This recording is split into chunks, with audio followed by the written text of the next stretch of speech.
Dieu, nous bénissons ta sainte présence. Nous croyons que tu es au milieu de nous. Non pas, Seigneur éternel, pour nous laisser tels que nous sommes venus, mais pour nous modifier de l'intérieur jusqu'à l'extérieur. Dans le nom de Jésus-Christ de Nazareth, éternel, laisse que ton esprit nous conduise dans la révélation de ta parole, car c'est la révélation de ta parole qui nous transforme.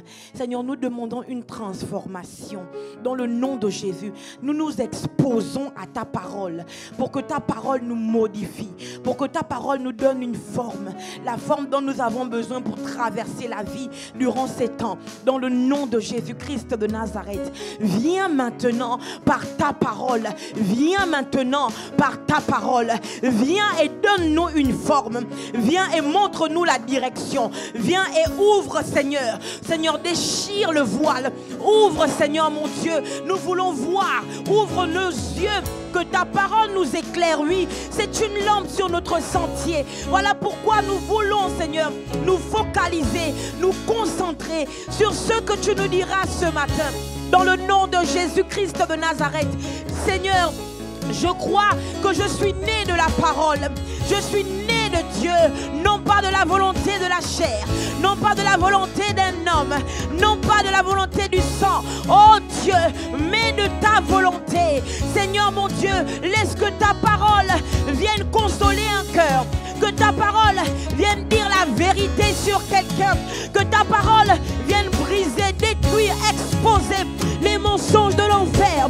Au nom de Jésus-Christ de Nazareth, ta parole n'est pas neutre, ce n'est pas la parole d'un homme. Nous croyons que lorsqu'elle est envoyée, elle n'échoue pas, elle ne rate pas le but pour lequel tu l'as envoyée. Oh Dieu, par ta parole, fais quelque chose ce matin. Au nom de Jésus, amen. Est-ce que nous pouvons acclamer la parole de Dieu? Alléluia. Je voudrais également qu'on acclame le Père de Providence, le pasteur Gélil Dorego, pour la grâce qu'il m'accorde de pouvoir parler encore aujourd'hui. Alléluia. Que Dieu vous bénisse. Je vous laisse prendre place. Je garde les musiciens. Merci les chantres. Le 18 mars 2020, je suis allée aux urgences avec mon mari qui m'a accompagnée parce que j'ai commencé à avoir extrêmement mal dans l'abdomen. Et quand je suis arrivée à cet endroit, la douleur s'est multipliée par 100. Je pensais que la douleur de l'enfantement, les contractions qu'on ressent, c'est la douleur la plus haute. Mais franchement, croyez-moi, c'était pas vrai. Cette douleur que j'ai ressentie était horrible, affreuse. Et de voir comment le corps médical avait l'air très intéressé par mon cas, c'était encourageant. Quand je dis très intéressé, c'est pour ne pas dire le contraire. Nous sommes arrivés vers 17h, 17h30 et j'ai été reçue, je pense, vers 21h. Ils m'ont donné plusieurs antidouleurs en dehors de la morphine parce que j'y suis allergique. Ça ne passait toujours pas. Et vers 2h du matin, le médecin urgentiste vient me voir et me dit, vu que la douleur ne passe toujours pas, eh bien, on va finalement vous emmener faire un scanner. Et je l'ai regardé en me disant, mais donc si la douleur était passée, elle ne m'aurait pas emmené faire un scanner. Si la morphine avait enfin, si je pouvais avoir de la morphine, elle aurait calmé la douleur, mais elle n'aurait pas guéri le mal. Alléluia. Je rends grâce à Dieu parce que mon corps est intolérant à la morphine. Vous imaginez si elle avait réussi à me calmer la douleur, puisque apparemment tout ce qui était intéressant à ce moment-là, c'était le Covid. Si vous n'avez pas le Covid, vous n'étiez pas prioritaire. Et quand elle m'emmène faire ce scanner, elle revient et elle me dit, plus tard, elle me dit, oh, écoutez, vous avez une légère inflammation de l'appendice. Donc, on vous opérera demain. Écoutez, c'est le médecin, moi je n'ai pas fait médecine. Je rends grâce à Dieu parce que finalement on a découvert ce que j'ai. Mais la douleur que j'éprouve, je sais que ce n'est pas le jeu. Et à l'intérieur de moi, je me dis, Seigneur, est-ce que je vais vivre? Est-ce que je vais m'en sortir jusqu'à demain? Jusqu'au lendemain matin, je n'ai pas dormi une seule seconde. Tellement j'avais mal. Ils m'ont dosé ils m'ont rempli d'antidouleurs j'ai commencé à vomir. Tellement je n'en pouvais plus. Et le matin, mon époux arrive vers 10 heures. Il me retrouve dans le même état que la veille. Et il me dit, mais ils ne t'ont pas encore emmené au bloc, qu'est-ce qu'ils attendent et toutes ces choses. Je dis, j'en sais rien. Et donc il va bousculer un peu les infirmières. Et on attend quelques minutes. Elles reviennent pour dire, finalement, elles avaient d'abord dit que le bloc ne les avait pas encore appelées, ne m'avait pas encore demandé. Et du coup, elles attendent. Et finalement, elles reviennent me dire, le bloc, c'est bon, allez, ça y est, on y va, on descend, on va au bloc. Quand on va au bloc, j'arrive au bloc avec le brancardier et là-bas, on se rend compte que le bloc n'a jamais appelé. Le bloc dit, mais pourquoi tu as fait descendre la patiente? Le chirurgien n'est pas là. Il dit, mais les infirmières en chirurgie ont dit que vous avez appelé. Non, on n'a jamais appelé. Donc, la dame qui nous reçoit demande aux autres, est-ce que vous avez contacté la chirurgie pour telle patiente? Non, mais on ne peut pas le faire puisque le chirurgien n'est pas là. Et donc, il demande au brancardiste de me ramener en chambre. Et ce brancardier frappe son poing dans le mur. Il s'énerve, il dit, ah non, je ne la ramènerai pas. Vous allez la garder ici. Vous vous rendez compte que c'est de l'appendice? Et il s'en va, il me laisse là. Il me dit, à tout à l'heure, madame. Je ne savais pas que son à tout à l'heure, c'était une parole prophétique. Et j'ai répondu oui, à tout à l'heure. Ils ont appelé le chirurgien pour dire, on est confus, vous n'êtes pas là, mais la patiente est déjà là. Est-ce qu'on la renvoie quand même? Il dit, bon, c'est pas grave, je me presse, j'arrive. Je me suis rendu compte que le Dieu des appelés a appelé. Il n'a pas attendu qu'une infirmière appelle. Non, il a appelé. C'était miraculeux.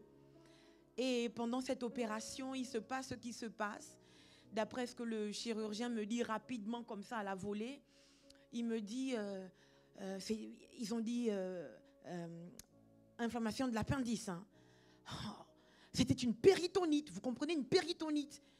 Et moi, je ne savais pas ce que ça voulait dire. Enfin, je ne suis pas médecin. Une péritonite. Et il me regardait.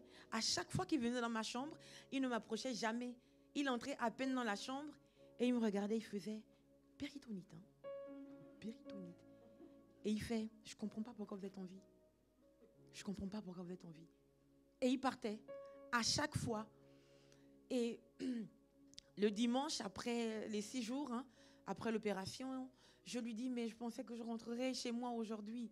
Et là, il se met en colère. Il me crie dessus comme si c'était mon père. Il dit, mais ça ne va pas la tête. Est-ce que vous réalisez que vous étiez morte et qu'on a dû vous ramener? Tout ce qui est important pour vous, c'est que vous rentriez chez vous. Vous ne voulez pas vous assurer que toutes les toxines sont parties de votre corps? J'étais tellement sidérée de voir comment il me criait dessus. Je le regarde, je dis, mais comment j'aurais pu savoir que j'étais morte et on a dû me ramener? Si on ne m'a jamais rien dit.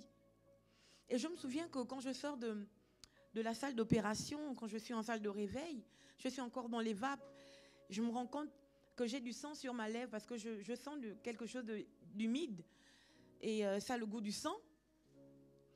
Et je me rends compte que ma lèvre est enflée, donc je demande pourquoi ma lèvre est enflée, pourquoi il y a du sang. Et la dame me dit, mais en me caressant la joue, mais vous étiez en train de vous en aller, Madame Dorigo. On a dû vous entuber pour pouvoir vous ramener. On n'aurait pas dû le faire. Mais je n'ai pas percuté, je n'ai pas réalisé ce qu'elle me disait. Et au fur et à mesure que le temps passe, je me rends compte en fait que j'ai fait un arrêt cardiaque. Et donc ils ont dû m'entuber à la va-vite. Et plus tard, le monsieur me dit qu'en réalité, quand l'appendice a éclaté, donc les toxines sont allées dans tout le corps. Et il me dit, oui, j'ai dû appeler un deuxième chirurgien, le côlon a été touché, l'intestin, l'estomac a été touché, je ne sais pas de quelle façon puisqu'il n'y a pas eu de compte rendu. Bref, ce que j'ai remarqué, c'est que quand je suis sortie de la salle d'opération et je suis allée dans ma chambre, j'avais deux perfusions, si je peux le dire ainsi. j'avais des fils en bas et des fils en haut. Et le bas, ils ont appelé ça un draineur. Le draineur, c'était pour expulser toutes les toxines de mon corps. Et par jour, on changeait une bouteille. Et la dame, une fois, je suis allée aux toilettes et je portais le draineur et je tirais la perfusion. Et elle me dit, ah non, il ne faut surtout pas que le draineur soit à votre hauteur, sinon ça ne draine rien. Il faut poser le draineur au sol pour que vous soyez au-dessus.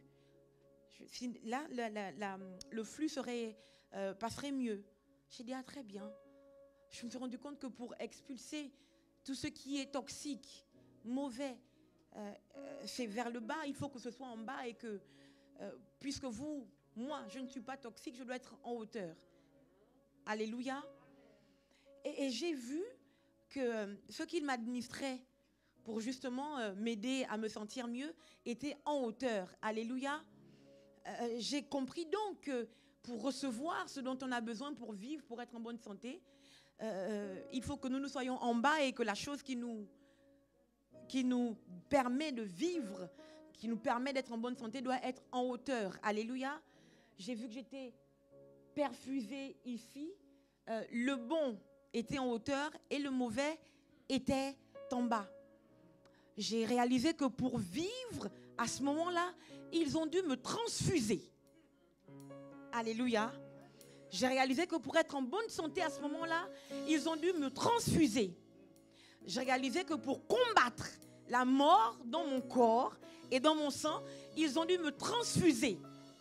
J'ai réalisé que pour que je m'en sorte, les médecins ont dû me transfuser. Et je prie ce matin qu'il y ait une transfusion, ce qui est le thème de mon message, transfusion. Que ce matin, quelqu'un soit transfusé. Que ce matin, il y ait une transfusion. Je crois que si ça n'a pas marché en priant, si ça n'a pas marché quand on vous a massé, je crois que la transfusion ne ratera pas ce matin. Dans le nom de Jésus. Amen. Oui, est-ce que nous pouvons acclamer le Seigneur? Alléluia. Alors que tu acclames Dieu, je prie maintenant que ceux qui travaillent avec El Rapha se mettent en mouvement et qu'ils viennent pour te transfuser ce dont tu as besoin. Dans le nom de Jésus, je prie au nom de Jésus-Christ de Nazareth que tous les esprits qui travaillent avec El Rapha, le Dieu non pas soigneur, mais le Dieu guérisseur, celui qui garantit la santé divine, au nom de Jésus, se mettre en mouvement maintenant afin de te transfuser la vie, de transfuser le courage, de transfuser pour que tu reçoives ce dont tu as besoin pour continuer d'avancer. Au nom de Jésus. Amen.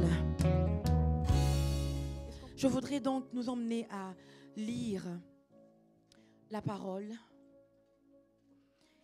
Ésaïe 53, verset 5. Mais il était blessé par nos péchés, brisé pour nos iniquités. Le châtiment qui nous donne la paix est tombé sur lui. Et c'est par ses meurtrissures que nous sommes guéris. Alléluia. 1 Pierre 2, verset 24. Lui qui a porté lui-même nos péchés en son corps sur le bois. Quelqu'un dit sur le bois. Afin que, morts au péché, nous vivions pour la justice, lui par les meurtrissures duquel vous avez été guéris. Alléluia. 1 Corinthiens 11, verset 25. De même, je vais lire à partir du verset 23. Car j'ai reçu du Seigneur ce que je vous ai enseigné. C'est que le Seigneur Jésus, dans la nuit où il fut livré, prit du pain. Et après avoir rendu grâce, le rompit et dit, ceci est mon corps qui est rompu pour vous. Faites ceci en mémoire de moi. Verset 25. De même, après avoir soupé, il prit la coupe et dit, cette coupe est la nouvelle alliance en mon sang. Faites ceci en mémoire de moi toutes les fois que vous en boirez. Alléluia. Car toutes les fois que vous mangez ce pain et que vous buvez cette coupe, vous annoncez la mort du Seigneur jusqu'à ce qu'il revienne. Alléluia. Vous annoncez la mort du Seigneur jusqu'à ce qu'il revienne. Ésaïe, le prophète, je l'ai trouvé étrange parce que Ésaïe parle au passé, des siècles avant que ce qu'il dit ici n'arrive. Alléluia. Il dit, cependant, ce sont nos souffrances qu'il a portées. C'est de nos douleurs qu'il s'est chargé. Et nous l'avons considéré comme puni, frappé de Dieu et humilié. C'est très fort parce que je me rends compte que quand Ésaïe parle, il dit, ce sont nos souffrances. Il se met dedans. Ce sont nos douleurs. C'est de nos douleurs qu'il s'est chargé. Il se met là-dedans. En fait, il parle de quelque chose qui n'a pas encore eu lieu. Mais Ésaïe se met là-dedans. Nous pouvons dire comme Pierre, ce sont nos souffrances qu'il a portées. Parce que ça s'est déjà produit. Alléluia. Mais Ésaïe, quand il parle de cela, ça ne s'est pas encore produit. Mais parce qu'il était dans un monde, je veux dire, il n'était pas conditionné par le monde physique. Ésaïe a été téléporté, du moins a transcendé les temps pour voir ce qui s'est passé des siècles avant que cela ne se passe. Ésaïe décrit quelque chose de grave, d'extraordinaire. Il dit que cet homme a porté nos souffrances, que cet homme a été blessé pour nous. Il a vécu le malheur, la honte, l'humiliation pour nous. En fait, il a porté nos douleurs pour que nous puissions vivre. Il a porté nos blessures pour que nous puissions vivre. Il a porté tout ce qui était au final livré, jeté contre nous. Tout ce que nous méritions pour que nous soyons exemptés de la mort. Ésaïe parle de ces choses comme si elles s'étaient déjà produites. Il dit, ce sont nos souffrances qu'il a portées. Mais il était blessé, verset 5, pour nos péchés. On ne peut pas parler de blessé sans le sang. Quelqu'un est blessé. Quand on dit que quelqu'un est blessé, c'est que le sang a coulé. C'est que le sang a été visible. Alléluia. Et je vais vous choquer. Même quand quelqu'un est blessé dans son cœur, son sang a coulé. C'est pour ça que vous devez veiller à ne pas blesser les autres. Parce que le terme qu'on emploie pour ça aussi, c'est blesser. Alléluia. Ésaïe dit qu'il a été blessé pour nos péchés. Et j'ai dit aujourd'hui transfusion. C'est vrai que médicalement, la transfusion ne se fait pas autrement que de veine à veine, si je peux le dire ainsi. En fait, quand on vous transfuse, on doit vous faire passer le liquide qu'on veut mettre à l'intérieur de vous par vos veines. Alléluia. C'est ce qu'ils m'ont fait à l'hôpital et je crois que tout le monde ici sait un peu de quoi il s'agit. Alléluia. Mais je n'ai pas envie de parler de cathéter ou de transfusion par des veines. Alléluia. Parce que si physiquement, on ne peut nous transfuser quelque chose que par nos veines, spirituellement, ce n'est pas le cas. Alléluia. Dieu n'a pas besoin d'ouvrir quelque chose pour nous transfuser parce qu'il a déjà été ouvert.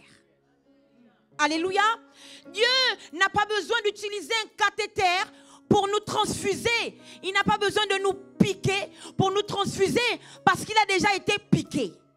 L'aiguille était semblable au clou. Nous n'avons plus besoin que Dieu utilise le clou, que Dieu utilise l'aiguille. Alléluia. Parce que lui, il l'a déjà vécu. Il l'a déjà porté. Il a déjà senti le clou. Alléluia. Dieu n'a pas besoin de ce tuyau, je ne sais pas comment on l'appelle, pour que ça coule. Alléluia. Parce que si à l'hôpital, on utilise le corps de pompe pour que ça coule, mystiquement, on utilise non pas le corps de pompe, on utilise le bois. Il a utilisé le bois. C'est grave, pourquoi? Parce que lorsque Dieu utilise son corps de pompe, c'est ça, pour nous transfuser, il se sert d'un bois. Et puisque j'avais dit au début que pour me donner à l'hôpital ce dont j'avais besoin pour résister à la maladie, il fallait que ce soit en haut, en hauteur. Alléluia. En fait, tout ce qui se passe dans le monde physique a été pris dans le monde spirituel. Croyez-moi, quand je me déplaçais, que je négligeais un peu la perfusion et que je voulais la porter comme ça ne coulait plus, ça se bouchait. Mais quand on la remettait en hauteur, ça recommençait à couler.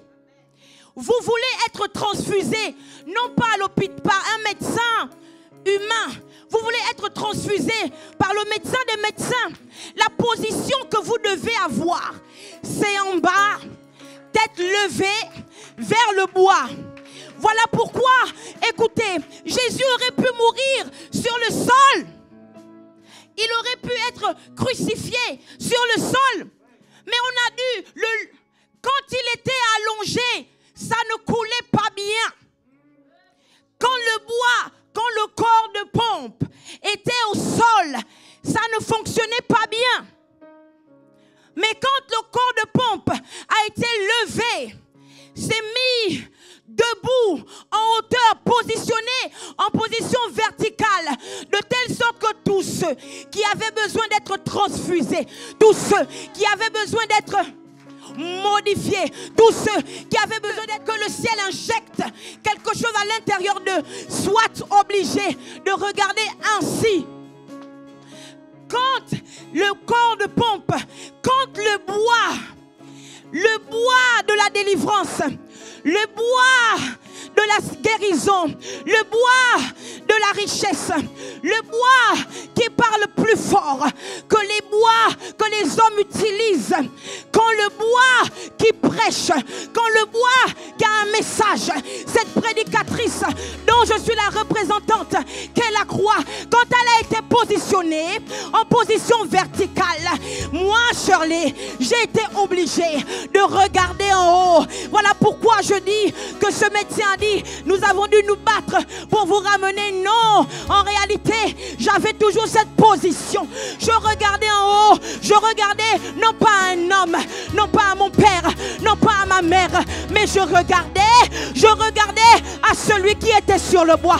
Je regardais au bois de mon salut, je regardais au bois de ma délivrance, je regardais à ce bois. Si moi, je ne pouvais plus rien, le bois était capable de transcender des générations pour me ramener à la vie. Le bois était capable de faire ce qu'aucune prière ne pouvait faire. Le bois, je comprends pourquoi. Je comprends pourquoi Ésaïe a parlé de cela au passé. Il s'est mélangé à ça. Il a parlé de cela au passé. Mais moi, ce jour et aujourd'hui, je parlerai de ça au futur. Parce que le bois transcende les générations, transcende les temps. Oui, si Ésaïe a dit, il a été blessé. Pour moi, je continuerai de dire, il a été blessé. Mes enfants diront, il a été blessé. Tu peux comprendre que la transfusion dont il s'agit ne s'arrêtera jamais. Parce que le bois n'a pas de fin. Parce que le bois te permet sans cesse d'être transfusé. Transfusé pour vivre. Transfusé pour exister. Transfusé pour avoir à l'intérieur de toi ce qu'un humain lambda n'a pas. Transfusé pour pouvoir gagner les batailles que les personnes qui ne sont pas connectées au bois de la transfusion n'ont pas. Alléluia. Transfusé. Je disais donc que si les hommes ont besoin de nous piquer pour nous transfuser, Dieu n'en a pas besoin. Et si sur la terre, le seul moyen d'être transfusé, c'est d'avoir à l'intérieur de sa veine un cathéter. Dans le spirituel, dans le mystique, ce n'est pas le seul moyen. Alléluia. Nous sommes transfusés par le bois, mais de plusieurs façons. Je me suis dit, est-ce que il fallait que ce sang qui coulait sur le bois me touche moi personnellement? Non. Dieu est un Dieu sage. C'est pour ça qu'il est Dieu. Dieu a simplement fait ce qui pouvait agir de manière générale, une bonne fois pour toutes, sur toute personne qui serait en alliance avec le Dieu du bois. Alléluia. Le sang a coulé sur la terre dont Dieu s'est servi pour nous former. Le sang a coulé sur la terre, sur le sol, que Dieu a utilisé pour nous former.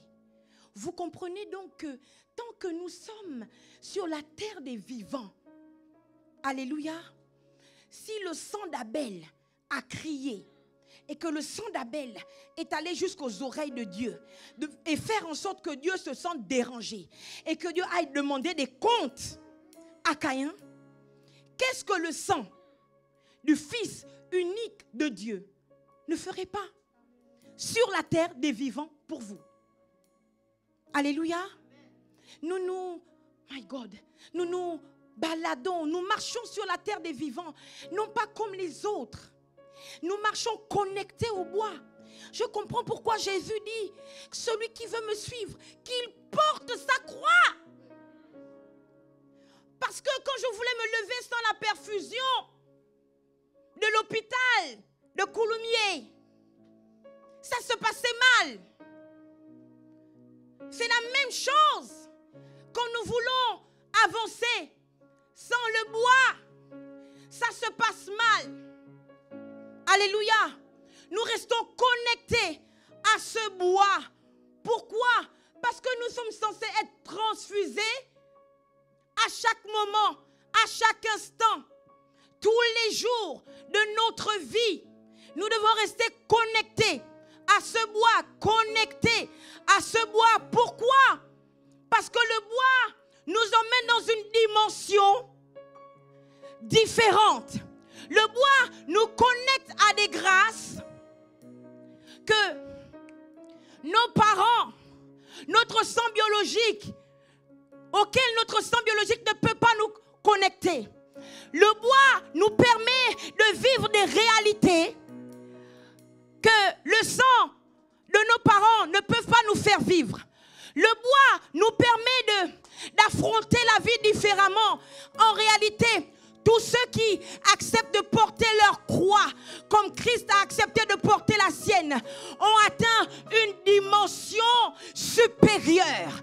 Est-ce que vous comprenez que c'est après le bois que Dieu dit, Dieu l'a souverainement élevé et il lui a donné le nom au-dessus de tous les noms. Ton problème c'est quoi? Tu n'as pas un nom grand, tu n'arrives pas à réussir, tu n'arrives pas à te déployer, peut-être parce que tu n'as pas encore compris et réalisé que tu dois rester connecté au bois, tu dois en permanence être transfusé. Parce que de la même manière que naturellement, on peut te transfuser autre chose que du sang. Alléluia. Spirituellement, il n'y a pas que le sang qui t'est transfusé. Dans ce sang, il y a tout, la grâce, la faveur, la domination, l'éloquence. Dans ce sang, il y a la mise à part. Ils peuvent tout faire contre toi. Mais tu réussis toujours. Tu finis toujours par y arriver. Pourquoi? Parce que ce qui t'a été transfusé, ce n'est pas un sang naturel. Ce n'est pas quelque chose de naturel. Ce qui t'a été transfusé, ce ne sont pas les globules rouges, ni les globules blancs, ni le plasma. Ce n'est pas ça. Ce qui t'a été transfusé, c'est ce qui détermine même l'essence même de la divinité. C'est cette transfusion qui fait de toi non pas un homme naturel, un homme lambda. Cette transfusion fait de toi un Dieu. Cette transfusion te met à une autre dimension, te donne une supériorité. Et si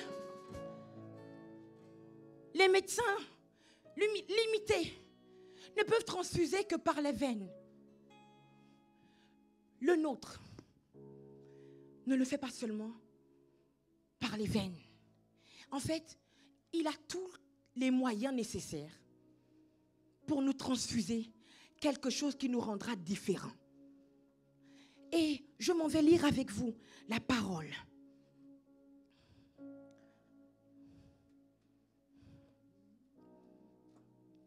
« 1 Corinthiens 11 que nous avons lu tout à l'heure.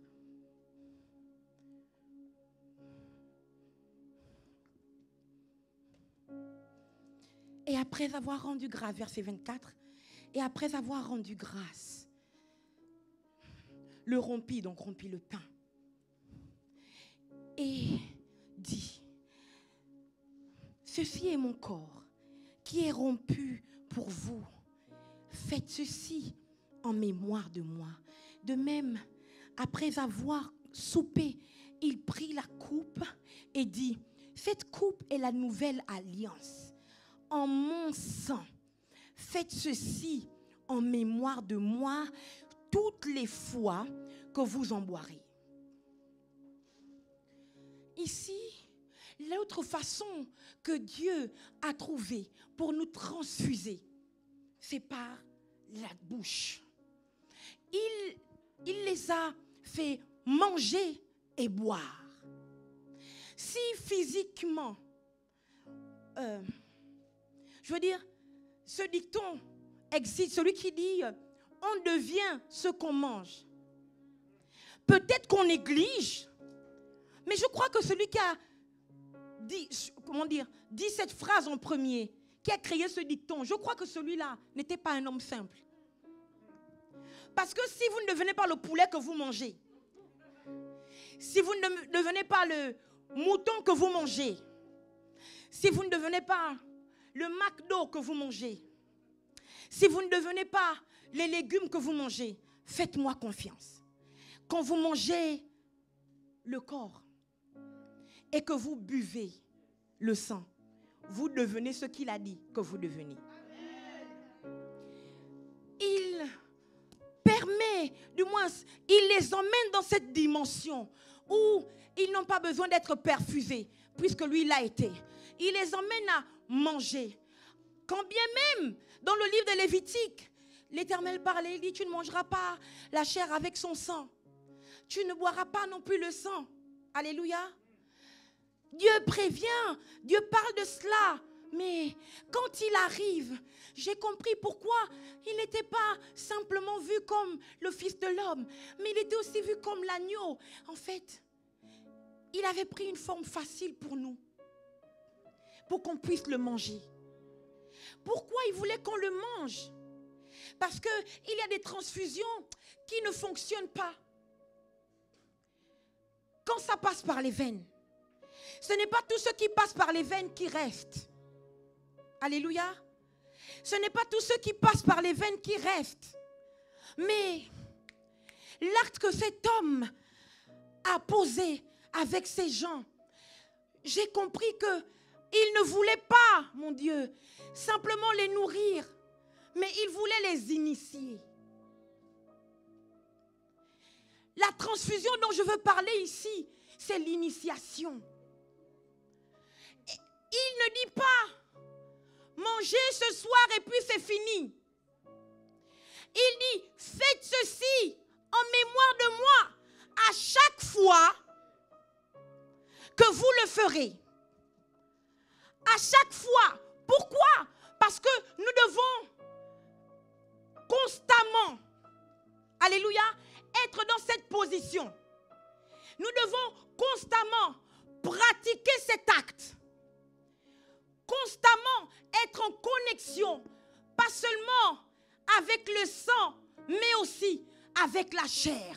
Parce que ce sang et cette chair que nous consommons, c'est terrible. Pourquoi? Parce que si, quand on te transfuse, tu ne le fais pas toi-même. Quand tu manges, tu dois le prendre. C'est pour ça que quand ils sont à table, dans le livre de Luc, il leur dit de passer la coupe. En fait, il n'a pas pris la coupe pour faire boire chacun. Est-ce que vous comprenez? Chacun a dû prendre la transfusion dont il s'agit, donc l'initiation dont il s'agit. Tu dois être d'accord et y participer toi-même. Tu dois faire le geste. Tu dois faire l'effort de toi-même prendre la coupe de sang. Pourquoi? C'est ceux qui sont d'accord, qui ont compris ces choses, qui acceptent de poser ces genres d'actes, qui sont transformés. Ce n'est pas sous la contrainte, non. Ce n'est pas parce qu'on t'y a obligé. La vérité, c'est que ça ne fonctionne pas si on t'y a obligé. Ça fonctionne quand tu es au courant. Tu connais les tenants et les aboutissants. Tu acceptes de poser cet acte. Mon Dieu, qu'est-ce que j'essaie de dire aux chrétiens aujourd'hui? Vous ne pouvez plus vivre votre foi parce qu'on vous y contraint. Vous ne pouvez plus faire ce qui est juste selon le Seigneur parce qu'on vous y oblige. Vous devez être conscient de ce que vous faites. Vous devez être conscient de là où vous posez les pieds. Vous devez être conscient de chaque acte que vous posez parce que c'est cela qui donne le pouvoir. Alléluia. Il leur a dit, prenez la coupe et buvez. Et il leur a dit, faites ceci en mémoire de moi. Car toutes les fois que vous mangez ce pain et que vous buvez cette coupe, vous annoncez la mort du Seigneur jusqu'à ce qu'il vienne. Qu'est-ce qu'il essaie de dire ici? La mort du Seigneur ne doit pas être oubliée. Alléluia. Ça veut dire que ce qu'on fait, quand on se détourne de ce qui est juste selon le Seigneur, quand quelqu'un se lève et dit, je n'ai plus envie d'être à l'église, je n'ai plus envie de suivre les cultes, je n'ai plus envie de me donner au service, je n'ai plus envie de m'asseoir pour qu'on me reprenne. Je n'ai plus envie de m'asseoir pour qu'on m'enseigne. Quand vous faites ça, vous travaillez à effacer le souvenir du Seigneur. Faites-moi confiance. Parce qu'aujourd'hui, si nous servons, c'est parce que le sang a coulé. Aujourd'hui, si nous nous donnons, c'est parce que le corps a été blessé. Aujourd'hui, si nous nous engageons, c'est parce que le sang et le corps ont été livrés. Aujourd'hui, si nous acceptons de nous oublier, je dis ça en griffe, pour nous concentrer sur l'œuvre du Seigneur, non seulement dans le temple, même à l'extérieur du temple, nous travaillons à ce que la mort de Christ soit toujours annoncée. Que la terre se souvienne toujours que tu ne peux pas m'engloutir parce que tu as bu le sang de celui qui est mort et qui est revenu à la vie. Si nous continuons, lorsque je suis en train de prêcher et que je transpire, c'est comme Jésus a transpiré, son sang a coulé. Quand je suis en train de chanter et que je transpire, peut-être que chanter et prêcher, c'est trop spirituel pour vous. Quand je suis en train de faire descendre ces cloisons et que je transpire, que je fournis de l'effort, je rappelle à la terre que je fais ça dans le temple parce que le sang a coulé. Celui qui ne rappellera pas à la terre qu'il est mort et qu'il est ressuscité, ta terre va oublier et ta propre terre va t'engloutir. Nous ne pouvons plus marcher dans le monde et faire fi de ce qui s'est passé avant que Ésaïe ne parle. Faire fi de ce qui s'est passé après que Pierre ait parlé. Faire fi de ce qui s'est passé avant et après que Jean de l'Apocalypse ne parle. Nous ne pouvons pas. Nous devons, mon Dieu, continuer d'annoncer. Pourquoi? Peut-être que parce que la terre oublie. Peut-être que parce que les esprits maléfiques ont tendance à vouloir oublier. Tu dois continuer de faire ce que le sang, ce que la transfusion par le bois te permet de faire. Tu dois continuer. Nous sommes dans les temps difficiles, dans les temps rudes. Voilà pourquoi je prêche à chaque fois de quitter le naturel pour aller dans le surnaturel. Parce que ceux qui résisteront dans ces temps terribles, c'est ceux qui ont vu l'invisible. Ceux qui résisteront dans ces temps capitaux, my God, c'est ceux qui ont touché l'invisible.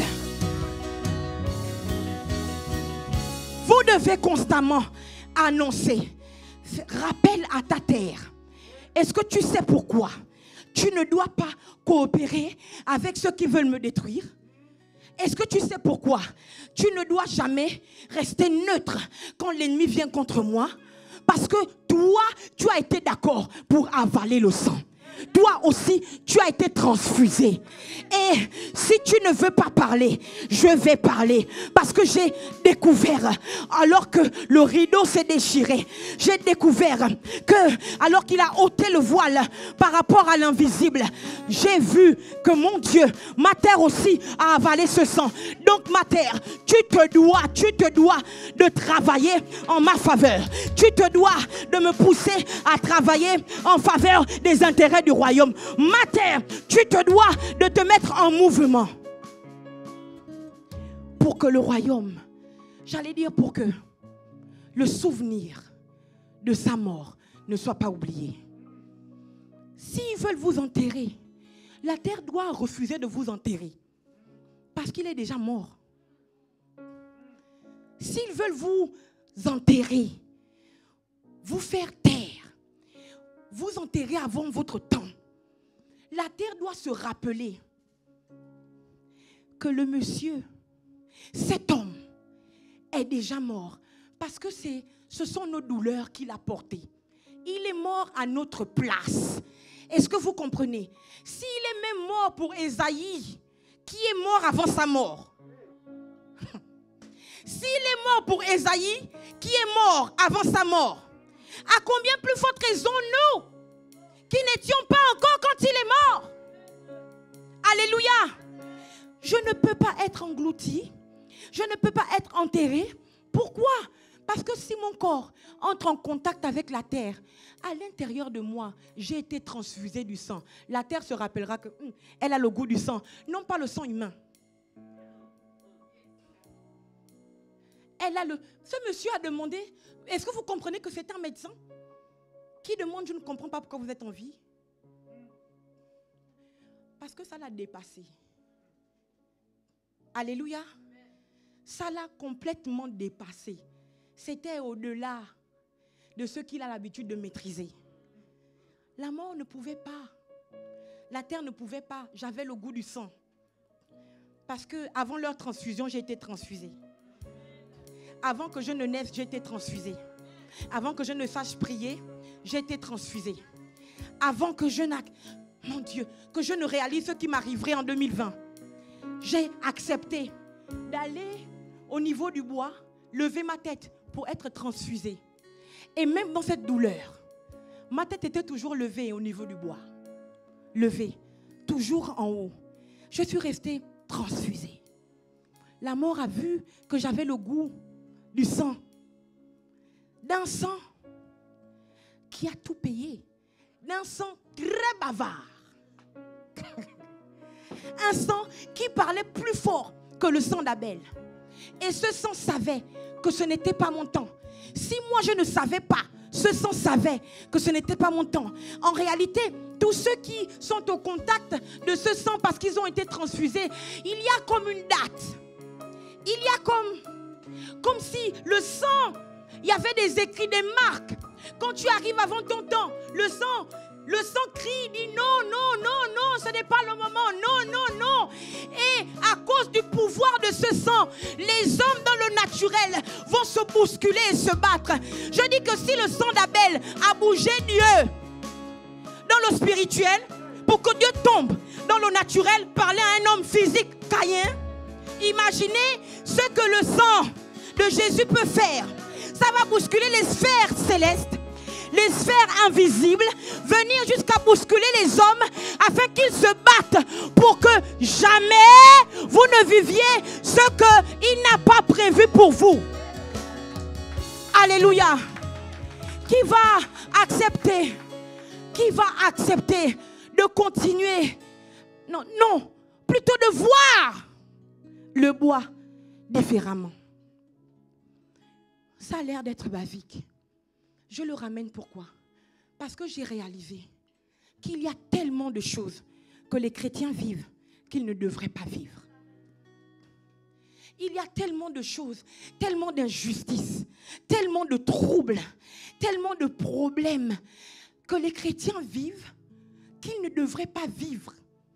Est-ce que vous comprenez que c'est à cause du bois que l'apôtre Paul a été emmené devant les rois? Est-ce que vous comprenez qu'il n'y a pas eu de frontière fermée à Paul à cause du bois? Parce qu'il parlait de ce que le bois a fait. Est-ce que vous comprenez que ce n'est même pas normal qu'on vous refuse les papiers? Quelqu'un qui sert Dieu dans le temple ou qui sert Dieu même en dehors du temple, c'est-à-dire que à chaque mouvement, dans tout ce qu'il fait, quand il se lève le matin, il sait qu'il est un agent du ciel, un agent du royaume. Quelqu'un qui fait ça et qui a conscience de cela, tu dois t'offusquer quand on te dit que tu n'as pas droit au papier. Tu dois t'offusquer quand on vient t'annoncer une maladie. Est-ce que vous comprenez? Vous ne devez pas accepter ce que le bois n'a pas dit. Vous ne devez pas accepter ce que le sang de Jésus n'a pas dit. Le sang de Jésus a dit qu'il porte le sida pour vous. Le sang de Jésus a dit qu'il porte les cancers pour vous. Je comprends pourquoi ils sont perturbés. Me concernant, ils ne savent pas ce que j'ai. Ils ne peuvent pas le dire. Cet ophtalmologue me dit, mais vous croyez au miracle, madame? Je dis oui, je suis chrétienne. Elle me dit, vous ferez mieux de rester chrétienne alors. Parce que quand je regarde ce qui s'est passé dans votre œil, à quelques millimètres près, vous serez levé un matin complètement aveugle, de manière irréversible. Pourquoi? Parce que cette maladie qu'est la toxoplasmose est arrivée et juste au moment où elle rentrait, pour que je sois aveugle, elle a séché. Vous voyez, c'est une cicatrice, ça. Mais je ne savais même pas ce que c'était comme maladie. Je ne savais même pas que mon corps avait ça. Je ne savais pas. Mais en fait, le sang et le corps se sont débrouillés. Parce que dans tous mes états, malade, pas malade, Dieu c'est pas un fou. Je perds ma grand-mère le jour de mon anniversaire. Le lendemain, je suis devant l'écran, je fais puissance. Vous croyez que Dieu va oublier ça?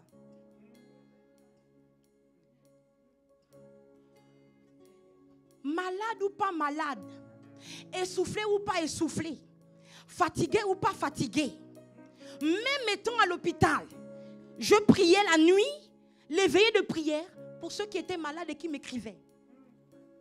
Mais Seigneur Jésus-Christ, vous croyez que le Dieu du sang va me laisser mourir? Ce n'est pas logique. Le sang, le bois nous emmène à faire ce que naturellement nous ne pouvons pas faire. En vérité, quand tu as perdu quelqu'un de cher que tu aimes tellement, tu ne vas pas te lever le lendemain venir servir. Et s'il vous plaît, si vous vous rappeliez du 22 mai 2020 à Puissance, ça parlait de la mort. Du fait que le frère Lazare a été ressuscité. Vous venez de perdre un être cher et vous devez exhorter les gens.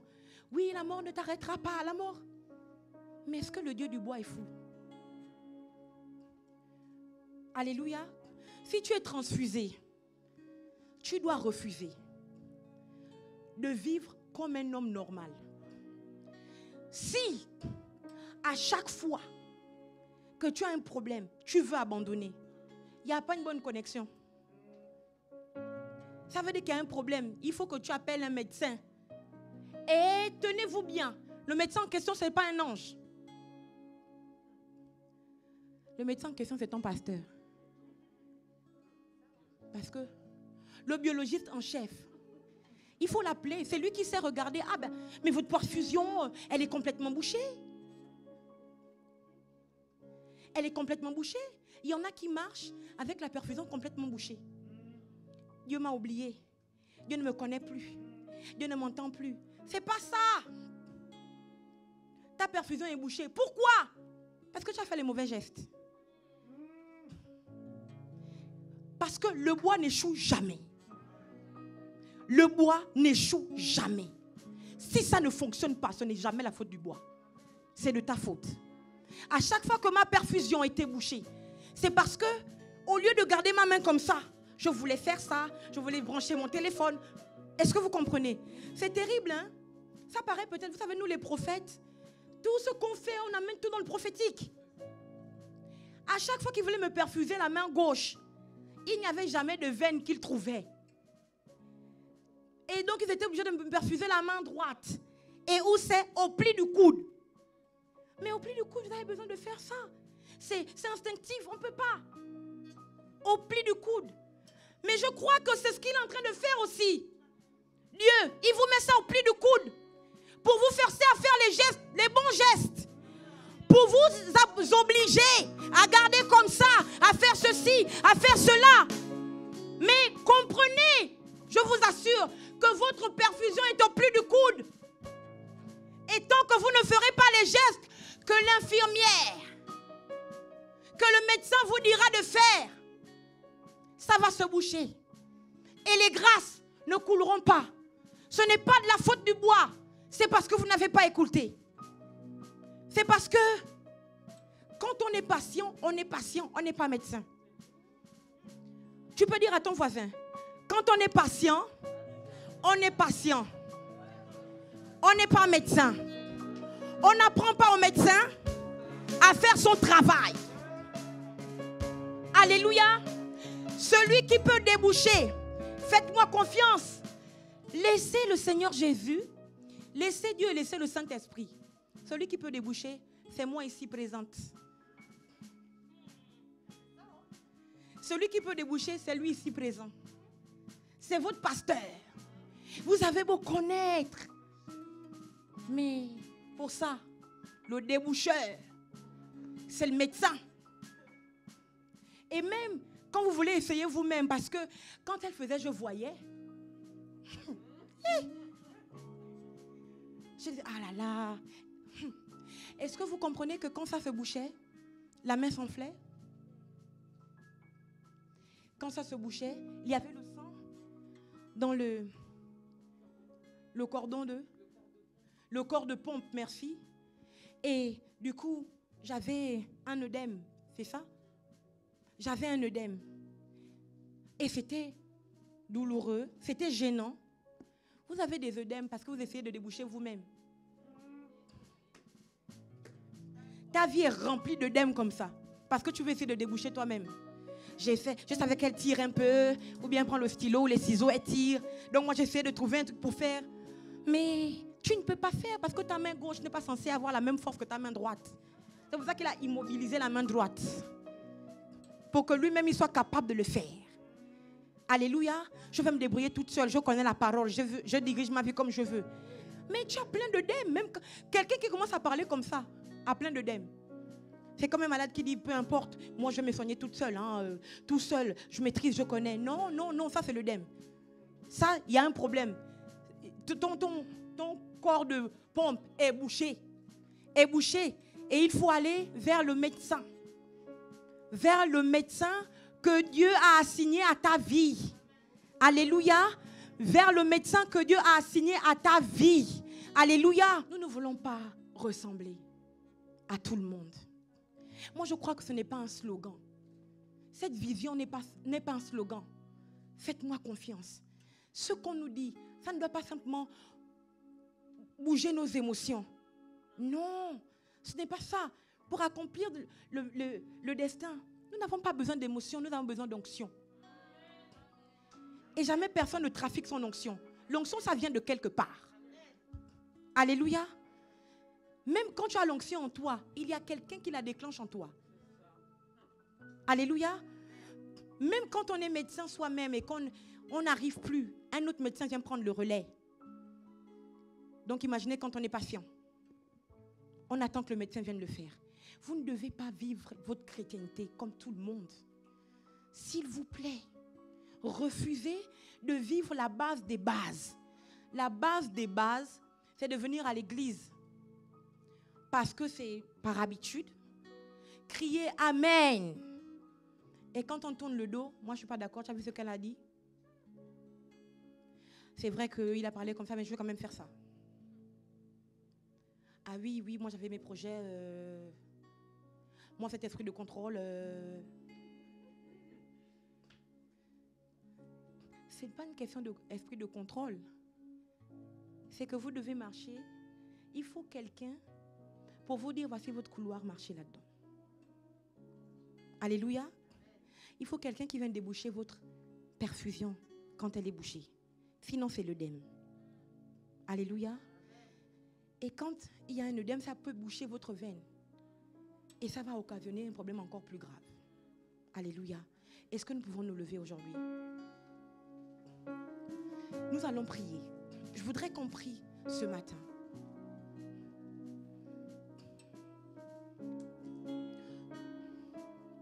Ce matin, je veux qu'on réalise que le bois, la croix, ne doit pas être un simple symbole dans notre vie. Alléluia. Je veux qu'on réalise que dans le sang de Jésus, qui nous a été transfusé par la croix et par l'acte de la scène, le fait de boire et de manger son corps et de manger son corps et de boire son sang, il n'y a pas eu que simplement la vie, mais il y a eu la vie en abondance. Pas seulement la vie pour notre corps physique, mais la vie pour notre être entier, le physique et le spirituel.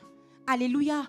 Donc quand vous réalisez ces choses, vous ne pouvez plus vivre de manière comme des profanes.